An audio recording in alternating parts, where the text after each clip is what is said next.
ನಮಸ್ತೆ ಟಿವಿ 20 ಕನ್ನಡ ವಾಹಿನಿಗೆ ಸ್ವಾಗತ.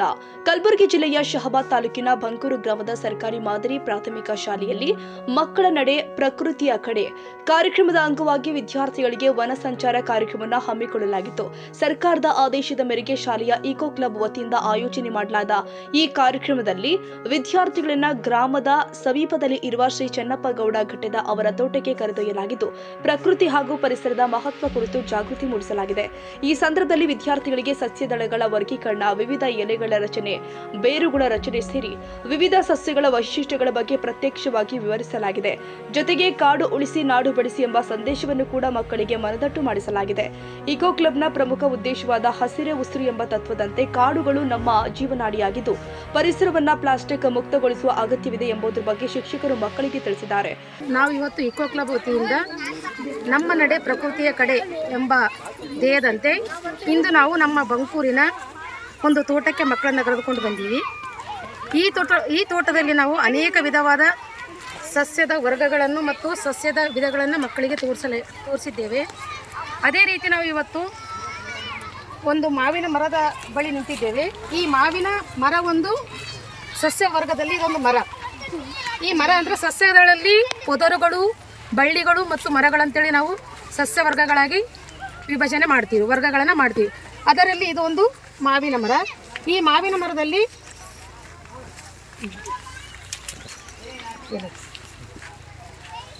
ಇದು ಎಲೆ ಬಂದು ಈ ಎಲೆಯ ರಚನೆಯನ್ನು ನಾವು ಮಕ್ಕಳಿಗೆ ನ್ಯಾಚುರಲ್ ಆಗಿ ಒಂದು ನೇರವಾಗಿ ನಾವು ಇಲ್ಲಿ ತೋರಿಸ್ತಾ ಇದ್ದೀವಿ. ಈ ಎಲೆಯಲ್ಲಿ ಜಾಲಿಕಾ ರೂಪದ ಶಿರಾವಿನ್ಯಾಸ ಅದ ರೀ. ಜಾಲಿ ರೂಪ ಶಿರಾವಿನ್ಯಾಸ ಅಂದರೆ ಬೇರು ಈ ಕಡೆ ಮುಂದೆ ತೋರಿಸಿ. ಬೇರು ಬಂದು ತಾಯಿ ಬೇರಿರುತ್ತೆ. ಇದು ತೋರಿಸಿ. ಇದು ಎಲೆ ನೋಡ್ರಿ, ಇದು ಸಮಾಂತರ ಶಿರಾವಿನ್ಯಾಸ ಇರ್ತದೆ. ಎಲೆ ತೋರಿಸಿ. ಇದ್ರ ಬೇರು ಬಂದುಬಿಟ್ಟು ತಂತು ಬೇರೆ ಇರ್ತದೆ. ಈ ರೀತಿ ನಾವು ಮಕ್ಕಳಿಗೆ ಈ ತೋಟದಲ್ಲಿ ಅನೇಕ ವಿಧವಾದ ವಿಚಾರಗಳನ್ನು ತಿಳಿಸಿದ್ದೇವೆ. ಮುಖ್ಯವಾಗಿ ಈ ಇಕೋ ಕ್ಲಬ್ನ ಮುಖ್ಯ ಉದ್ದೇಶ ಏನಂದರೆ ಪ್ಲಾಸ್ಟಿಕ್ನಿಂದ ನಮ್ಮ ಈ ಪ್ರಕೃತಿಯನ್ನು ರಕ್ಷಿಸುವುದು ಮತ್ತು ನೀರು ಒಂದು ಅಮೂಲ್ಯವಾದ ವಸ್ತು. ಆ ನೀರನ್ನು ನಾವು ಹಿತವಾಗಿ ಬಳಸಬೇಕು ಮತ್ತು ನೀರನ್ನು ನಾವು ಹಾಳು ಮಾಡಬಾರ್ದು, ಸಂರಕ್ಷಿಸಬೇಕು. ಮತ್ತು ನಾವು ಈ ವಾತಾವರಣವನ್ನು ಕೂಡ ಇದೆ. ಅದೇ ರೀತಿ ನಾವು ವಾಸ್ತುವಂಥ ಪರಿಸರವನ್ನು ಕೂಡ ನಾವು ಒಳ್ಳೆ ರೀತಿಯಲ್ಲಿ ಇಟ್ಕೊಳ್ಬೇಕು. ಯಾವುದೇ ಒಂದು ಮಾಲಿನ್ಯವನ್ನು ಮಾಡಬಾರ್ದು. ಮಾಲಿನ್ಯ ಅಂದರೆ ಈ ನಾವು ಉಸಿರಾಡ್ತಕ್ಕಂಥ ಗಾಳಿಯನ್ನು ಮಾಲಿನ್ಯವನ್ನು ಮಾಡಬಾರ್ದು, ಕುಡ್ತಕ್ಕಂಥ ನೀರನ್ನು ಮಲಿನ ಮಾಡಬಾರ್ದು. ಈ ಎಲ್ಲ ವಿಷಯಗಳನ್ನು ನಾವು ಮಕ್ಕಳಿಗೆ ಈ ತೋಟದಲ್ಲಿ ನಾವು ಇವತ್ತು ತೋಟಕ್ಕೆ ಬಂದಿದ್ದೇವೆ. ಇಲ್ಲಿ ನಾವು ವಿವಿಧವಾದ ಹಣ್ಣುಗಳು ಮತ್ತು ಹಣ್ಣುಗಳನ್ನು ನೋಡಿದ್ದೇವೆ. ಇಲ್ಲಿ ನಾವು ಮರಗಳನ್ನು ಬೇಕಾದರೂ ನೋಡಿದ್ದೇವೆ. ಇಲ್ಲಿ ಮಾವಿನಕಾಯಿ ಗಿಡ ಮತ್ತು ಸೀತಾಫಲ ಗಿಡ ಇತ್ಯಾದಿ ಗಿಡಗಳನ್ನು ನಾವು ನೋಡಿದ್ದೇವೆ. ಮತ್ತು ನಾವು ಬರೀ ಪುಸ್ತಕದಲ್ಲಿ ಈ ಥರ ಇರುತ್ತೆ ಅಂತ ಅಷ್ಟೇ ನೋಡಿದ್ವಿ. ಇಲ್ಲಿ ಲೈವ್ ಆಗಿ ನೋಡಿದ್ದು ಭಾಳ ಖುಷಿ ಅಲ್ಲತ್ತದ. 2025-26ನೇ ಸಾಲಿನ ಸರ್ಕಾರದ ಆದೇಶದ ಅನ್ವಯ ಪ್ರತಿ ಶಾಲೆಯಿಂದನೂ ಈ ಇಕೋ ಕ್ಲಬ್ ಮಕ್ಕಳಲ್ಲಿ ಪರಿಸರದ ಬಗ್ಗೆ ಜಾಗೃತಿಯನ್ನು ಮೂಡಿಸುವಂಥ ಒಂದು ಕಾರ್ಯಕ್ರಮ ಮತ್ತು ಪರಿಸರದಲ್ಲಿ ಗಿಡ ಮರಗಳ ಬಗ್ಗೆ ಪರಿಸರವನ್ನು ಬೆಳೆಸುವಂಥದ್ದು, ಕಾಡು ಬೆಳೆಸಿ ನಾಡು ಉಳಿಸು ಅನ್ನುವಂಥ ಒಂದು ಇದರ ಅಭಿಯಾನದ ಮುಖಾಂತರ ಪ್ರತಿಯೊಂದು ಮಗುನೂ ಸಹಿತ ಇಲ್ಲಿ ಗಿಡ ಮರಗಳ ಬಗ್ಗೆ ಗಿಡ ಹೇಗಿದೆ, ಅದರ ಕಾಂಡ, ಬೇರು, ಅದರ ಕೆಲಸಗಳೇನು ಮತ್ತು ಎಲೆಯ ಕೆಲಸ ಏನು ಅನ್ನೋದ್ರ ಬಗ್ಗೆ ನಮ್ಮ ಶಿಕ್ಷಕರು ಇಲ್ಲಿ ಅದರ ಬಗ್ಗೆ ಆಳವಾಗಿ ಮಕ್ಕಳಿಗೆ ತಿಳಿಸಿಕೊಟ್ಟಿದ್ದಾರೆ. ಮತ್ತು ಈ ತೋಟದಲ್ಲಿ ಎಲ್ಲ ಗಿಡ ಮರಗಳು ಸಸ್ಯಗಳಿದ್ದಾವೆ. ಮಾವಿನ ಗಿಡ ಮತ್ತು ಪೇರುಲ ಗಿಡ, ನಿಂಬೆಹಣ್ಣು, ಸೇಬು ಹಣ್ಣಿನ ಗಿಡ, ಹತ್ತಿಕಾಯಿ ಎಲ್ಲ ಥರದ ಗಿಡ ಮರಗಳು ಇಲ್ಲಿ ಇದ್ದಾವೆ. ಅದರ ಬಗ್ಗೆ ಪ್ರತಿಯೊಂದು ಮಗುವಿನ ಸಹಿತ ಈ ಗಿಡ ಮರಗಳ ಬಗ್ಗೆ ಒಂದು ಪರಿಕಲ್ಪನೆಯನ್ನು ಮೂಡಿಸುವಂಥ ಒಂದು ಉದ್ದೇಶ ಇದು ಸರ್ಕಾರದ ಒಂದು ಆದೇಶ.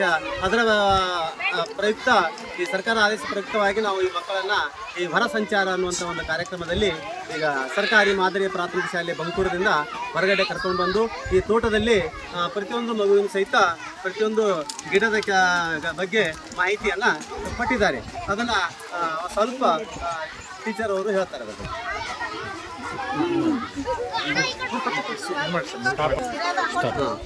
ಇದೇ ಇಕೋ ಕ್ಲಬ್ದ ವತಿಯಿಂದ ನಾವು ಈ ಮಕ್ಕಳನ್ನು ಶಾಲೆಯ ಹೊರಗಡೆ ಇಲ್ಲಿ ಊರ ಹೊರಗಡೆ ಇರುವಂಥ ತೋಟದ ಮಾಲೀಕರಾದಂಥ ಅಮೃತಗೌಡರಿಗೆ ನಾವು ಸಂಪರ್ಕವನ್ನು ಮಾಡಿದಾಗ ಮಕ್ಕಳನ್ನು ತೋಟಕ್ಕೆ ಕರೆದುಕೊಂಡು ಬಂದು ಆ ತೋಟದಲ್ಲಿರುವಂಥ ಪ್ರತಿಯೊಂದು ಸಸ್ಯದ ಬಗ್ಗೆ ನಮ್ಮ ಮಕ್ಕಳಿಗೆ ತಿಳಿಸಿಕೊಡ್ಬೇಕಂತೇಳಿ ಗೌಡರಲ್ಲಿ ನಾವು ಕೇಳ್ಕೊಂಡೆವು. ಆಯಿತು ಬರ್ರಿ ಸರ್, ಮಕ್ಕಳು ಕರ್ಕೊಂಡು ಬರ್ರಿ, ಅದ್ರ ಬಗ್ಗೆ ನಾವು ಸಂಪೂರ್ಣವಾದ ಮಾಹಿತಿ ಕೊಡ್ತೀವಿ ಅಂತ ಹೇಳಿದ್ರು. ಹೀಗಾಗಿ ಇಲ್ಲಿ ಕ್ಲಬ್ ಅಂತ ಒಂದು ಪ್ರೋಗ್ರಾಮ್ ಮಾಡ್ಕೊಂಡು ನಮ್ಮ ಹೊಲಕ್ಕೆ ಬಂದಿದ್ದಾರೆ. ಬಂದು ನಮ್ಮ ಹೊಲದಾಗ ಒಂದು 20 ನಮ್ಮನಾಗ ನಾವು ಎಲ್ಲ ರೀತಿಯಾದ ನಿಂಬೆಕಾಯಿ ಆಗಲಿ, ಜಾಪಲ್ಕಾಯಿ ಆಗಲಿ, ಚೀಕು ಆಗಲಿ, ಮಾವಿನ ಗಿಡ ಆಗಲಿ, ಸೇಬಿನ ಗಿಡ ಆಗಲಿ, ಇಂಥ ಹಲವಾರು ಗಿಡಗಳು ಇದ್ದಾವೆ. ಅವು ಸರ್ ಬಂದರು ಮತ್ತು ನಿಮ್ಗೆ ಕೇಳಿದ್ರು ಇವತ್ತು ಫಂಕ್ಷನ್ ಮಾಡ್ತೀವಿ ಅಂದ್ರೆ. ಈಕೋ ಕ್ಲಬ್ ಬಂದ್ರ ಮೇಲೆ ಎಲ್ಲನೂ ಯಾವುದೂ ಪ್ಲಾಸ್ಟಿಕ್ ಅಂತ ಬಳಸೋದು ಅಂತ ಇಲ್ದಾಗುತ್ತೆ. ಇವತ್ತೆಲ್ಲ ಏನದ ಊಟ ಹಚ್ಚಲಿಕ್ಕೆ ಅದು ಬಾಳಿಯಾದಾಗ ಮಾಡ್ಕೇಸಿ ಸ್ಪೆಷಲಿಯಾಗಿ ಆಚರಣೆ ಮಾಡಿದ್ರು. ಹುಡುಗರೆಲ್ಲ ಇವತ್ತೊಂದು ಹೊರಗಡೆ ನೋಡಿದ್ರು, ಓದೋದು ಬುಕ್ನಾಗ ಓದಿ ಸಾಕಾಗಿದೆ. ಇವತ್ತು ಪ್ರಾಕ್ಟಿಕಲಾಗಿ ನೋಡಿ ನಾವು ತಿಳ್ಕೊಂಡಾರ. ಬಂದಿದ್ದಕ್ಕೆ ಭಾಳ ಧನ್ಯವಾದಗಳಾಯಿತು ಸರ್. ಕಾರ್ಯಕ್ರಮದಲ್ಲಿ ಮುಖ್ಯ ಗುರು ಕನಕಪ್ಪ ಮ್ಯಾಕೇರಿ, ವಿಜ್ಞಾನ ಶಿಕ್ಷಕಿ ರಾಜೇಶ್ವರಿ, ಶಿಕ್ಷಕಿಯರು ಆದ ಕಲಾವತಿ, ದೀಪಿಕಾ, ವಿಜಯಲಕ್ಷ್ಮಿ, ದೈಹಿಕ ಶಿಕ್ಷಣ ಶಿಕ್ಷಕ ಮಿಥುನ್ ರಾಥೋಡ್ ಹಾಗೂ ಎಲ್ಎಲ್ಎಫ್ ಮುಖ್ಯಸ್ಥ ತಿರುಪತಿ ಉಪಸ್ಥಿತರಿದ್ದರು. ಶಶಿಕಾಂತ್ ಮಡಿವಾಳ, ಜಿಲ್ಲಾ ವರದಿಗಾರು, TV20 Kannada.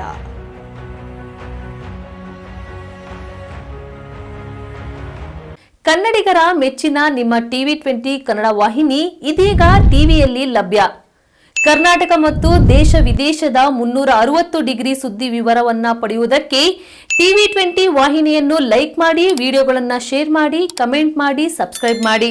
HCN cable 842 ನಂಬರ್ನಲ್ಲಿ Hukkeri taluk ಹಾಗೂ ಸಂಕೇಶ್ವರದ ಸುತ್ತಮುತ್ತಲಿನ ಹಳ್ಳಿಗಳಲ್ಲಿ ಲಭ್ಯ. PCN ಕೇಬಲ್ 129 ನಂಬರ್ನಲ್ಲಿ ಹಾರುಗೆರೆ ಸುತ್ತಮುತ್ತಲಿನ ಹಳ್ಳಿಗಳಲ್ಲಿ ಲಭ್ಯ. ರಾಯಬಾಗ್ ಡಿಜಿಟಲ್ ಚಾನೆಲ್ ಕೇಬಲ್ 80ನೇ ನಂಬರ್ನಲ್ಲಿ ರಾಯಬಾಗ ತಾಲೂಕಿನ ಸುತ್ತಮುತ್ತಲಿನ ಹಳ್ಳಿಗಳಲ್ಲಿ ಲಭ್ಯ. UDCN ಕೇಬಲ್ ನೆಟ್ವರ್ಕ್ ಉಗಾರ ಸುತ್ತಮುತ್ತಲಿನ ಹಳ್ಳಿಗಳಲ್ಲಿ ನಿಮ್ಮ TV20 ಕನ್ನಡ ವಾಹಿನಿಯೂ ಲಭ್ಯ.